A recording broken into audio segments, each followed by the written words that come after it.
Carnet de route. Carnet de route aujourd'hui, c'est avec Sybille Bosch. Sybille Bosch, nous sommes toujours en Égypte, où vous nous avez emmenés, cette fois-ci, sur les traces de la Sainte Famille, dans une région plus au sud que celle du Delta, et en particulier dans un lieu magique, avez-vous dit, qui est le Wadi Natroum, un lieu exploité pour son natron. Et puis, après avoir expliqué comment l'importance que ça avait, en tout cas dans l'ancienne Égypte, vous avez commencé à nous parler aussi de la symbolique du sel dans la Bible et dans la vie chrétienne qui dure encore aujourd'hui dans ces régions-là. Nous en étions restés sur une cérémonie tout à fait particulière quand il y a un deuil dans une famille, voilà. Une cérémonie qu'on appelle l'enlèvement des nattes. Tout à fait. Et aspersion d'eau salée de la maison. Dans la maison pour faire partir les mauvais esprits. Voilà. Et la vie peut redémarrer. Peut redémarrer. Voilà, la mort est partie et ça n'enlèvera pas le chagrin, bien sûr, mais on repart sur de nouvelles bases. Ça, c'était dans le côté des traditions religieuses encore présentes dans les villages coptes d'aujourd'hui. On peut continuer après à parler aussi, ce qui va nous aider à comprendre cette vallée du Wadi Natroum, c'est justement de faire des liens entre le sel, je dirais, d'hier et d'aujourd'hui. Hein, et puis ce sel donc, qu'on retrouve dans des traditions religieuses, qu'on retrouvera aussi la symbolique du sel qui peut être positif ou négatif. Mais on va continuer un petit peu là dans la vie quotidienne. Parce que dans la vie quotidienne, le sel, eh bien, ça c'est pas un secret. Hein, le sel, il est d'abord utilisé pour la conservation des aliments, en particulier le poisson et surtout les légumes. En Égypte, on conserve les légumes avec le sel. Alors, qu'est-ce qu'on va conserver ? Eh bien, d'abord les concombres, les oignons, les carottes, les poivrons, les olives. On a aussi une petite recette, on utilise aussi la roquette. Alors la roquette, c'est cette petite salade un petit peu amère qui est très populaire en Égypte. On la fait macérer avec un jus un peu rosé parce qu'il est fait d'eau salée, de vinaigre. Et puis on colore un petit peu ce jus avec du jus de betterave. Voilà. Alors c'est très très apprécié, ouais, c'est une préparation assez simple qui est peu coûteuse, hein, c'est celle du pauvre. C'est un petit peu amer, mais c'est très aimé de la population. Alors cette roquette ainsi macérée, on la mange facilement avec du fromage, un petit fromage de chèvre un petit peu fermenté, et c'est vrai que c'est assez délicieux. On trouve souvent dans les rues du Caire, encore maintenant hein, bien sûr, hein, des marchands ambulants de légumes conservés comme ça, et la recette est assez populaire, elle est simple, et on s'aperçoit finalement que ce qui marche le mieux, c'est le concombre. Le concombre, il était connu et apprécié des anciens Égyptiens, comme ceux d'aujourd'hui, bien sûr. Le concombre, il faisait partie du repas funéraire, c'était assez important. Alors, comment on le préparait ? Je vais vous donner la recette, tiens, parce que pour l'été, il faut y passer. Hein. D'abord, il faut choisir des petits concombres, garder la peau, hein, pas l'éplucher, des petits concombres bien verts, les laver, les fendre sur le côté avec un couteau, les mettre dans un bocal en verre ou une poterie, et puis les recouvrir d'eau salée avec un petit peu de vinaigre, et on ajoute une tête d'ail pilée et quelques grains de poivre de Cayenne. Voilà, et on consomme au bout de 2 ou 3 jours. Alors ça peut très bien se manger avec d'autres légumes en salade, ou bien accompagner un poisson comme une viande. Hein. C'est ce qu'on appelle, Sybille Bosch, les légumes lactofermentés, tout simplement. Voilà, tout simplement. C'est pas saturé de sel, parce que sinon c'est immangeable. Ce sont des solutions d'eau salée. D'eau salée, et on en a un exemple dans nos régions très célèbres, la choucroute. Ah oui, tout à fait. Hein tout à fait, mais vous voyez, le sel de toute façon dans le quotidien a toujours été utilisé de partout, il est très connu quand même. C'est moyen de conservation très efficace. C'est moyen de conservation efficace, et puis très simple et peu coûteux finalement, et qui a toujours son utilité, surtout dans les pays chauds comme l'Égypte, où il faut bien trouver des solutions. Alors ce sel, continuons un petit peu à en parler dans son côté positif ou négatif, hein, et remettons-nous un petit peu à l'usage qu'on en faisait à l'époque où la Sainte Famille se rend en Égypte. Eh bien, on peut voir le côté déjà positif chez les Grecs comme les Arabes ou les Hébreux, qui donne au sel une valeur positive dans la mesure où il est le symbole de l'amitié. Une parole donnée se conclut avec les doigts trempés dans le sel et portés à la bouche.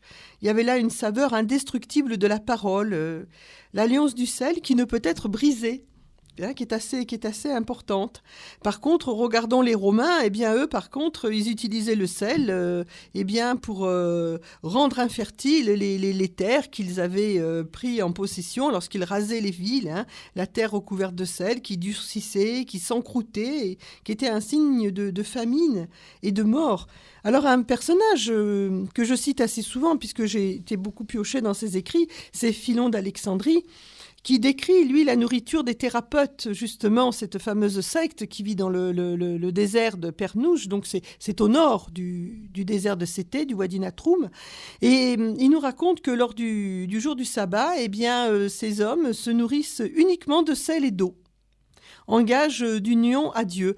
Donc on voit que finalement, sur ce symbole du sel, eh bien, c'est vrai qu'il y aurait beaucoup à dire, mais retenons peut-être que ce sel, c'est un feu délivré des eaux par l'évaporation, une évaporation, donc une élévation, hein, et qu'il soit conservateur ou destructeur, eh bien, il fait partie des traditions. Alors là, on peut peut-être un petit peu plus revenir dans notre sujet et se poser la question: pourquoi Jésus et Marie vont-ils bénir le Wadi Natroum, un lieu désertique recouvert de sel ? Oui.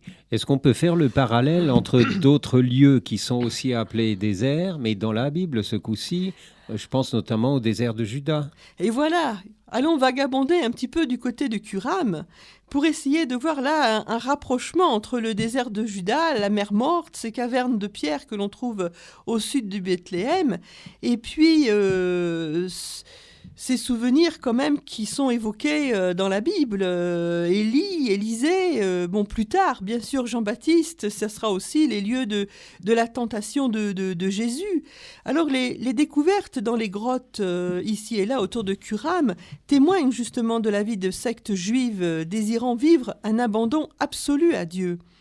Les Esséniens qui ont vécu cette expérience tout quittaient, à l'exemple d'Abraham, pays, maison, famille, pour gagner le désert aride, où la terre reste marquée par la présence du sel. Et n'oublions pas qu'on est quand même près de la mer Morte. Eh bien, ces hommes étaient là en attente de la fin des temps, dans une vision apocalyptique. La fin de la perversité dont l'homme s'est rendu coupable par sa langue. Les textes découverts à Curam, rédigés en hébreu ou en araméen, nous apprennent l'éducation du disciple, souvent soumis à la parole très juste de son maître. Et là, on retrouve quelques exemples similaires qui se passaient dans les grands temples égyptiens avec la formation des prêtres égyptiens. Les grands prêtres Sem qui formaient justement les fidèles qui allaient devenir les ouab, c'est-à-dire les prêtres purs, pour avoir une juste parole. La langue de l'homme a besoin d'être purifiée, n'est-ce pas ? Vous nous l'avez déjà dit en nous rappelant cette histoire du prophète Isaïe qui voit sa langue purifiée par un charbon ardent apporté par l'ange. Et en tout cas, la langue de l'homme a besoin d'être purifiée par quelque chose qui brûle. Et le sel, ça brûle. Tout à fait. Et cette initiation en passant par le sel, c'est aussi passer par une épreuve. Donc il y a là beaucoup de règles qui vont se mettre en place dans les communautés où pour avoir une parole juste, eh bien, il faut passer par le feu du sel. Et justement, dans les textes de Curam, eh bien, on présente l'image de la langue comme étant le mensonge, le bavardage. On présente la langue comme étant un adversaire qu'il faut combattre comme le démon. Voilà. Donc, pour se préparer à devenir un esprit pur, le disciple essénien recevait 2 années de préparation pour devenir un ange de pureté et être capable de recevoir le sel pour la purification de la bouche et puis la purification du corps par l'aspersion d'eau. Et on retrouve là justement un rituel que l'on retrouvera plus tard avec les premières communautés judéo-chrétiennes à Alexandrie, puisque les chrétiens les fidèles qui voudront aller vers le baptême, devront recevoir 2 ans d'enseignement et à la suite de cet enseignement, d'avoir écouté les justes paroles du maître, ensuite ils pourront recevoir le baptême. Donc on retrouve là encore des petits parallèles, des petits points qui nous permettent de se dire que tout cela, quelque part, il y a peut-être une trame qui se joue. Alors Oserons-nous avancer, après ce petit vagabondage en Judée, dire que Joseph et Marie sont peut-être partis en fuyant Bethléem par des lieux, en traversant le désert de Juda, peut-être pour aller retrouver leurs amis à Béthanie ou pour rejoindre l'oasis de Jéricho, car rappelons-nous que Joseph part avec un bâton qui est quand même un arbre, un balsamier, cet arbre qu'il a pris à Jéricho et qui sera planté ensuite à Matarié. Après tout, pourquoi pas peut-on se dire aussi quelle vision a pu être témoin, là, Marie, en se retrouvant au Wadi Natroum? A-t-elle reconnu un lieu où elle avait déjà séjourné? Peut-être que ce désert l'a interrogée, car comme toute personne qui arrive dans un désert, on éprouve quand même quelque chose de très beau en arrivant au désert, mais quelque chose aussi qui surprend. C'est un lieu infiniment grand où l'horizon n'existe plus. Le ciel et la terre semblent réunis dans un écrin de brume qui semble s'évaporer de l'astre luisant. Mais lorsque le sel malaxé à la terre a cuit sous le soleil du jour, la nuit, le sol devient scintillant de 1000 petits éclats sous le clair de lune. Et les Égyptiens le savent, car ils voyagent de nuit entre les oasis. Ils se déplacent sur les pistes, tout illuminées. Quel spectacle grandiose que cette lumière sortant des ténèbres!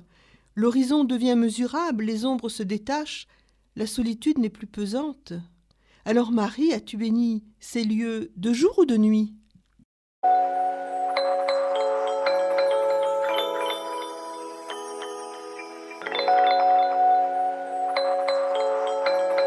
Toujours en compagnie de Sylvie Bosch pour ce carnet de route qui nous a conduits dans un désert particulier et dans un lieu qui s'appelle le Wadi Natroum. Alors, on a beaucoup parlé du désert. Et qu'est-ce que ça peut vouloir dire effectivement que le passage de Marie, Jésus et Joseph dans ce lieu-là?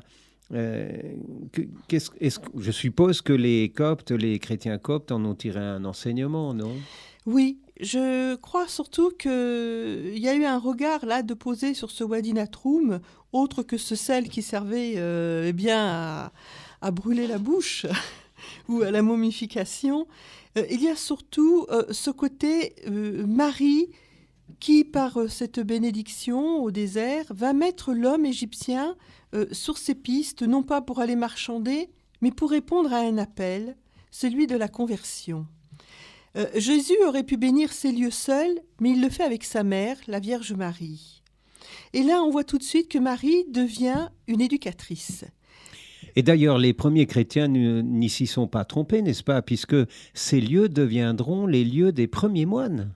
Tout à fait. De la chrétienté, d'ailleurs. Tout à fait. Ces lieux vont devenir très, très forts, vont être une empreinte vraiment extraordinaire, puisque c'est là que les premiers moines, on va citer Antoine, Pacôme, Macaire, Arsène, tous ces personnages qui vont venir fleurir le désert et entraîner avec eux des milliers de moines de diverses nationalités pour vivre justement cette rencontre avec Dieu.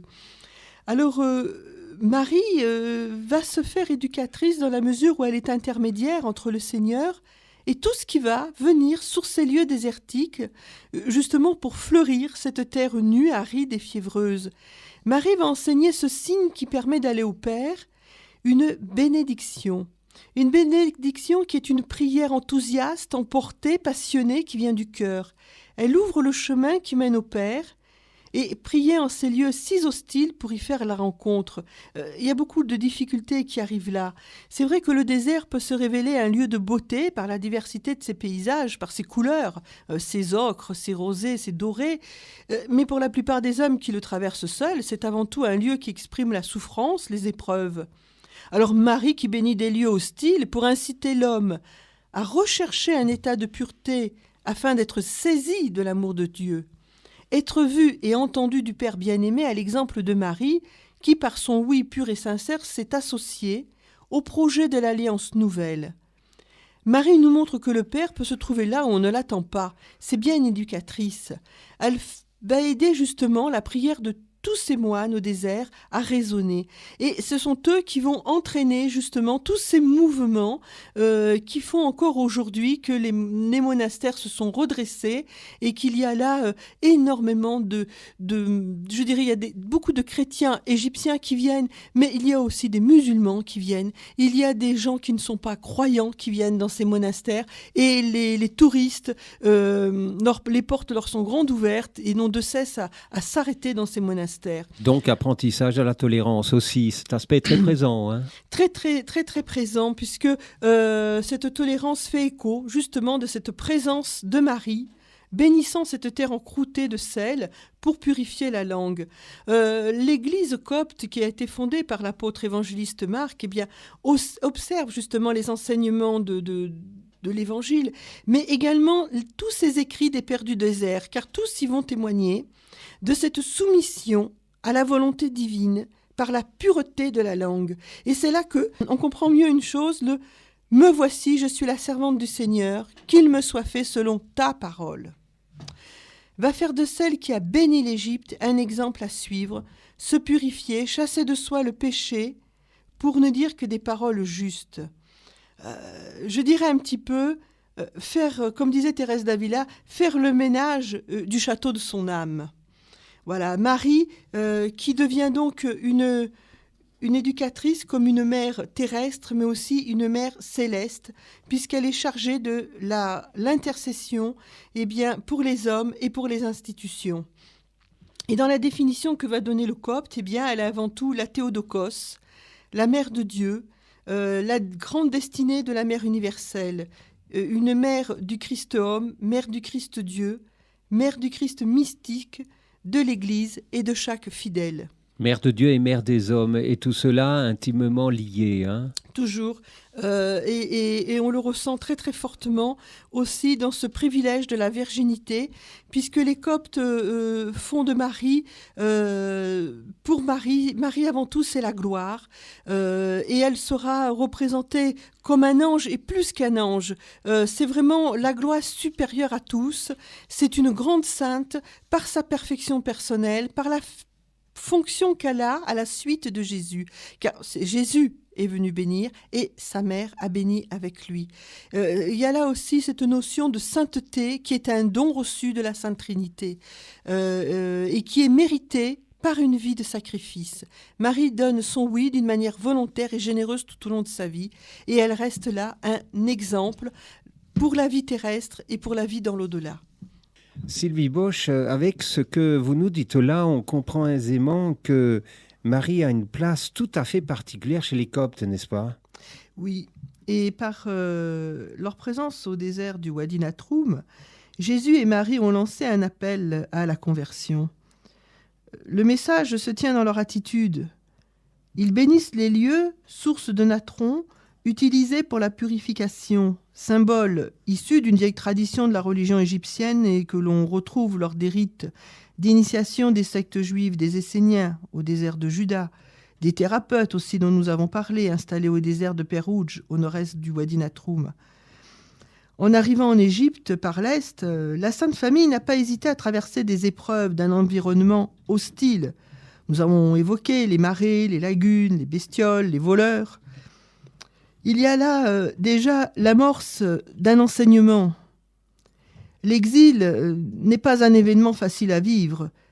Les épreuves aident à grandir, à s'élever, à transformer le cœur, donc la pensée de l'homme.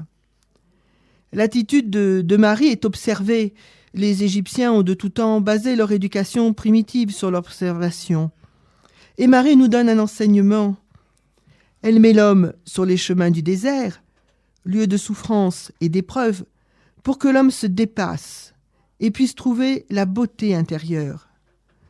Marie l'a fait, alors le jeune chrétien, ces jeunes communautés chrétiennes qui vont très tôt se mettre en place en Égypte, ces jeunes coptes, eh bien ce jeune chrétien, ce tout nouveau, ce tout neuf, comme m'en avait fait un jour la réflexion un jeune enfant, ce chrétien, lui aussi, il va faire comme Marie, et il va répondre d'un oui généreux, il va répondre à cet appel. Il ne faut pas oublier que cette jeune communauté chrétienne n'attend pas pour se mettre à l'épreuve. Le désert appelle à la prière pure et sincère très tôt des hommes vont se mettre en chemin. Mais cela nous montre aussi la tolérance et l'acceptation des membres du clergé dirigeant la grande école d'Alexandrie. Pour arriver à se situer un peu dans le temps, n'oublions pas les enseignements de saint Marc, qui vient en 48 à Alexandrie, expliquant et commentant avec beaucoup de talent pédagogique les faits et événements de la vie de Christ. Marc, c'est un conteur. Oui, c'est un conteur et il dit des choses dont beaucoup gardent encore des traces dans leur mémoire, n'est-ce pas? Tout à fait. Et il sait parler aux Égyptiens. Il utilise un vocabulaire courant, des locutions répétées dans ses phrases, comme aussitôt, de nouveau. Et puis, il a cette facilité à mélanger l'histoire de son récit aux événements présents, en cours à Alexandrie, en Égypte, à Rome, dans le bassin méditerranéen. C'est-à-dire qu'il plonge ses auditeurs dans l'actualité du moment, avec les dires et gestes de Jésus. Et on retrouve là l'écho de l'éducation des Égyptiens, basée sur l'étude du comportement de chacun, de préceptes moraux, formant un corpus de sagesse répété oralement, qui mèneront aux écrits, permettant à cette jeune Église de se mettre en mouvement. Marc était parfaitement adapté à cette mentalité-là, n'est-ce pas? Ah, tout à fait. Il s'est vraiment fondu dans le public et a su dynamiser tout de suite des hommes autour de lui pour porter la parole du Christ. Et cette école qui se met en place, cette savante institution, va très tôt enseigner, convertir, débattre, former des catéchumènes. Et là seront réunies quand même diverses nationalités représentant une grande variété de sensibilités et d'opinions. Et au fil du temps, ces adultes convertis formeront un groupe instruit, éclairé par la lecture de la Bible, et ensuite on n'hésitera pas à partager les expériences des uns et des autres sous la forme de lettres écrites, soit par les pères du désert, soit l'avis des évêques de province, ou tout simplement les missionnaires. Et ce complément d'enseignement prouve bien l'ouverture d'esprit que l'on retrouve vers le milieu de la fin du 1er siècle jusqu'au 4e siècle. C'est une période d'observation et d'échange pour construire l'Église d'Égypte. On a là des bases solides. Mais si l'Égypte écoute les hommes, elle aime aussi ces femmes qui montrent l'exemple à suivre pour transformer l'homme en un être humble, à l'écoute des autres. Observer le comportement de Marie, c'est un cours de savoir-vivre. Par son attitude, Marie dirige les actes des hommes. Car celui ou celle qui va subir l'épreuve du désert se rapproche de Dieu et de ses frères. La femme égyptienne a de tout temps éduqué son enfant sur un modèle. Et cela, j'en reparlerai dans la 4e partie de nos rencontres, lorsque la Sainte Famille se mettra en route pour le retour. On doit beaucoup aux femmes en Égypte, dans une société qui se démarque par la longévité et la continuité de ses traditions. Sylvie Bosch, on va en rester là donc pour aujourd'hui et on retrouvera dans notre prochain entretien un développement sur la place de Marie dans cette église primitive. Au revoir, à la prochaine fois. Au revoir, Germain.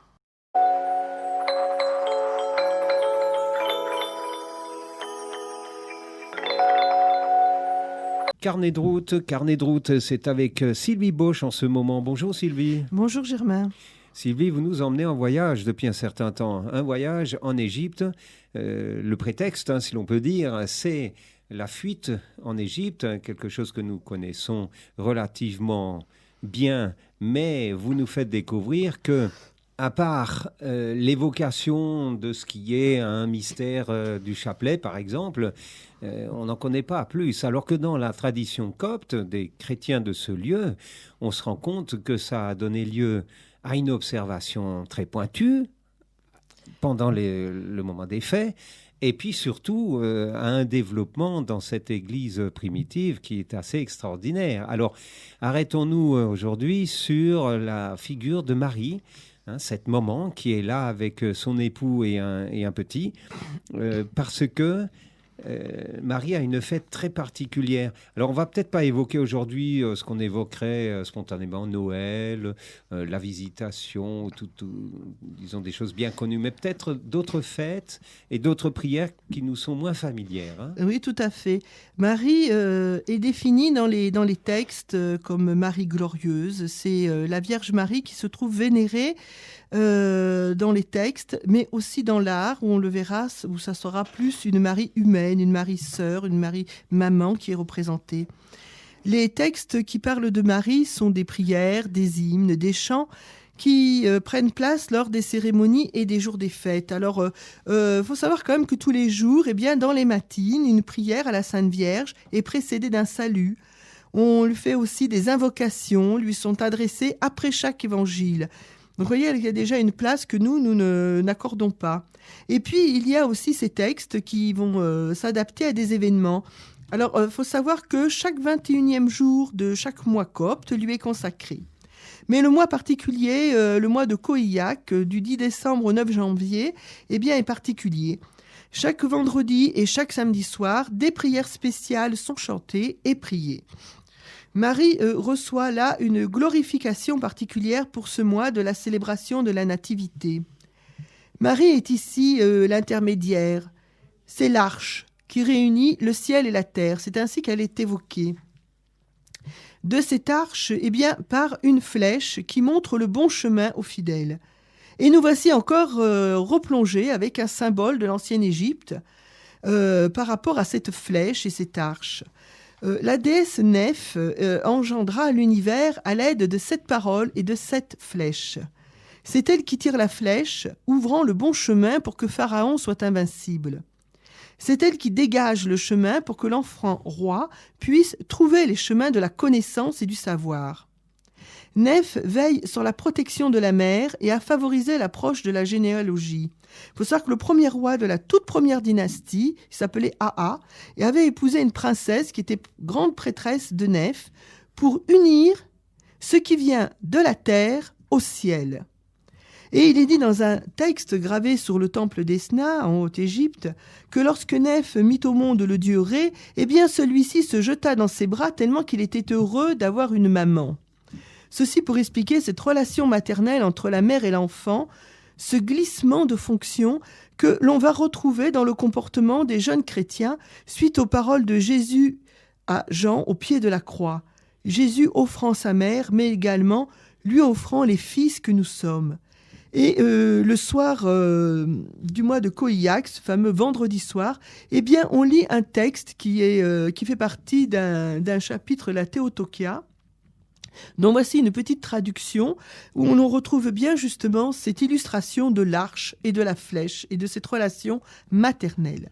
« Tu es devenu l'arche de celui qui a créé le ciel et la terre.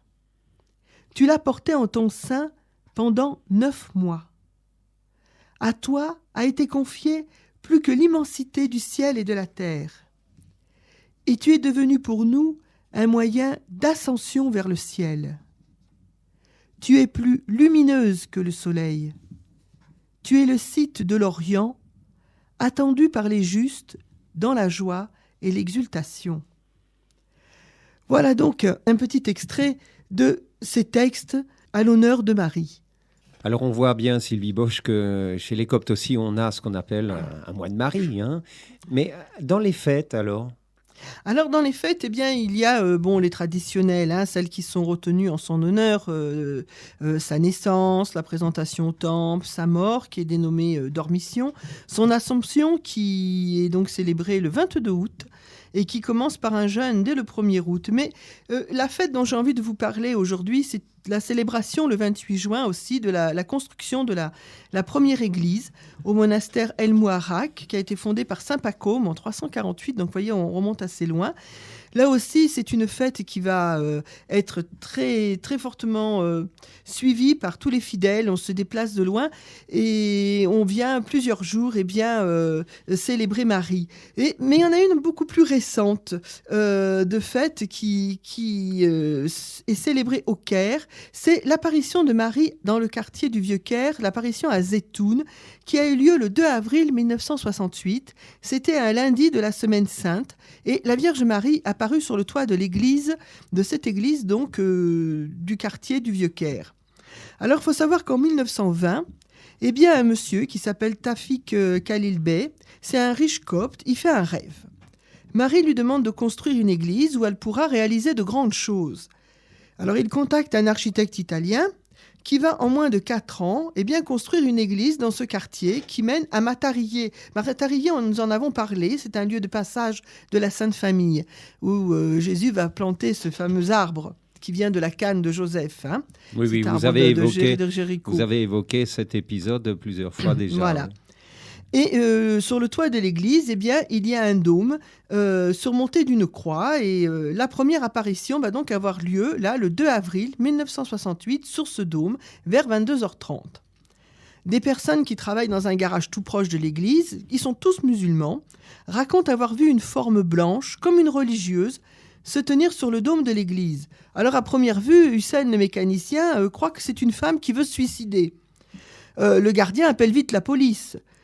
Pendant qu'un autre mécanicien va frapper à la porte de l'église et le père Constantin Moussa, responsable de cette église, sort de l'église et constate les faits.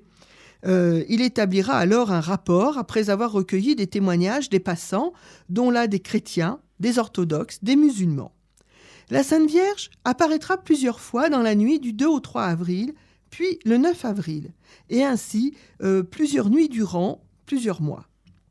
Le père Constantin Moussa, qui a assisté à toutes les apparitions ensuite, raconte avoir vu une forme lumineuse se pencher et saluer la foule. Marie flottait dans l'air, parfois accompagnée de l'enfant Jésus et une fois aussi accompagnée de Joseph. Et il y avait autour d'eux des oiseaux virevoltants, comme des grosses colombes lumineuses, blanches ou bleutées. En tout, il y aura 32 apparitions. Alors, bien sûr, tout de suite, cela va mettre en route des enquêtes. D'abord, les grandes autorités vont essayer de savoir s'il n'y avait pas eu tricherie, bien sûr. Et puis, qu'est-ce qui se passe vraiment ?